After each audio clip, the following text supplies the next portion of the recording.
All right, guys,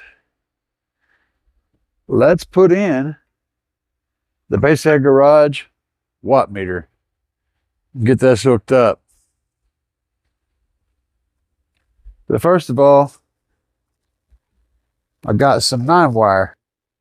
It should make this nice and easy. All the wire that I'm running needs to run from one point to the other, so why not use a solid cable that has all the wires I need in it?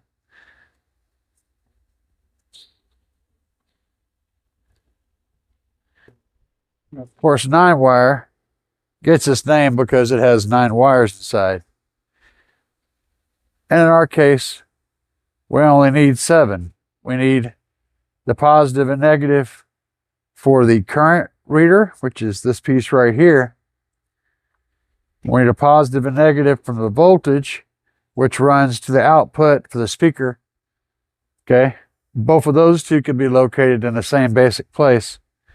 Then we need a positive and a negative and a remote to run to a constant positive, a constant negative, and a triggered positive. And all of that's back there in the back of the vehicle. So we only need 7 wires. We just need to figure out which colors we're going to use. All right, so what we're going to do is we're going to use purples for amperage. We're going to use green for voltage.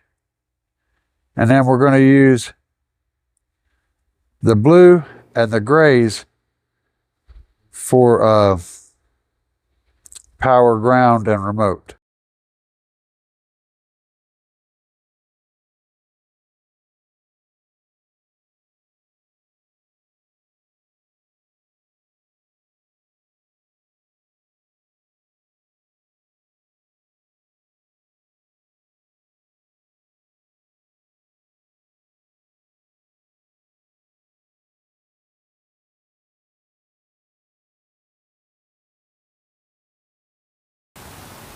Now, I don't know about you guys, but I think this looks a lot cleaner than just a bunch of wires running up here.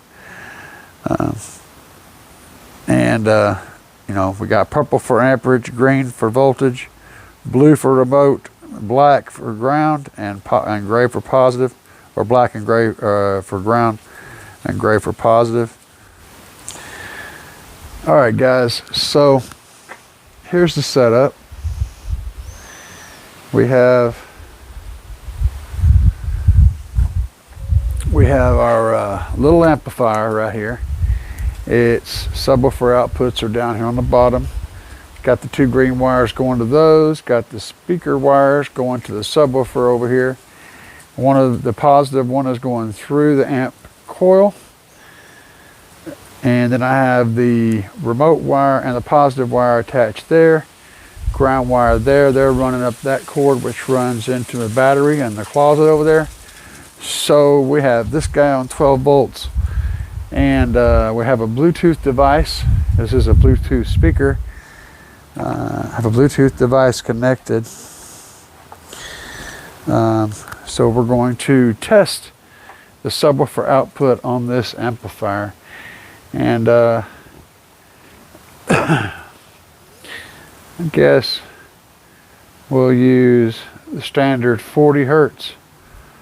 So I got a 40 hertz track playing now, and maximum volume on the Bluetooth device, and we'll see what kind of wattage we can get out of this thing. It's going to get intense, guys. Here we go.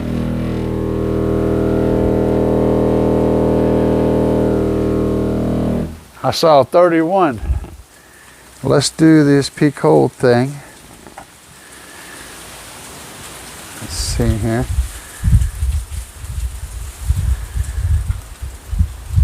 Okay, now we have it on peak. And then make sure the let's turn that down. Subwoofer volume all the way up. Okay, so here we go. Let's roll it on.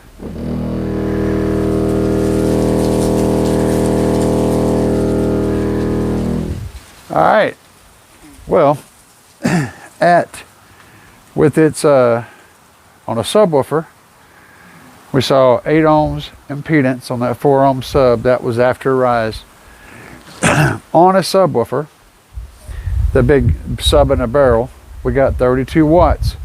It's supposed to make 80 watts, but of course this isn't a static load, and we saw an impedance of 8.1 ohms.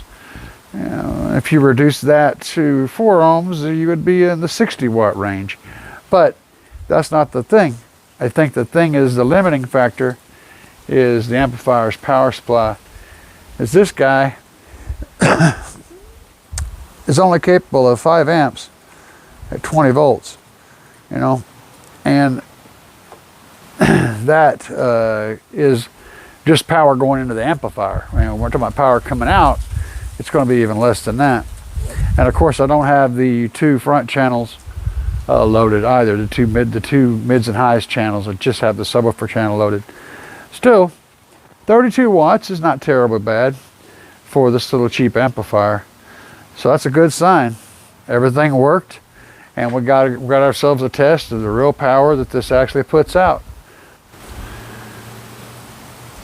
All right, guys, for the first little amp dyno that I'm going to run, we have our Kenter Bluetooth amplifier, which is the one we were powering the sub in a barrel with. And everyone's probably curious as to just how much power this little tiny amplifier makes.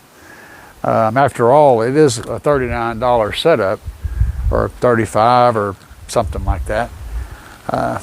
You know, it's cool and it sounds really good, but how much power does that subwoofer channel output? How much power am I feeding to that 12-inch explode over there? So here's the thing about most amp dyno runs that you see. Most of the time they're powered by a bank of batteries, which is normal, and they're using a static load, which doesn't change. Well, in this case, we're using an actual subwoofer, which does change, and it's a 4 ohm load. So this is a realistic scenario. I'm actually running the amplifier off of a power supply. The dyno was running off a 12 volts battery in the closet over there, and we're going to give it power, give the sub power, and read the output. So let's do that. Let's try a couple different things. First, we'll start with a 35 hertz track, and we'll see what we get. I'm going to set this up to where you guys can probably see it. And all right, guys, we're going to do a little bit of a dynamic run here, and I don't think it's going to make any difference, but I'm going to play a track called Haunted Beats. So here we go.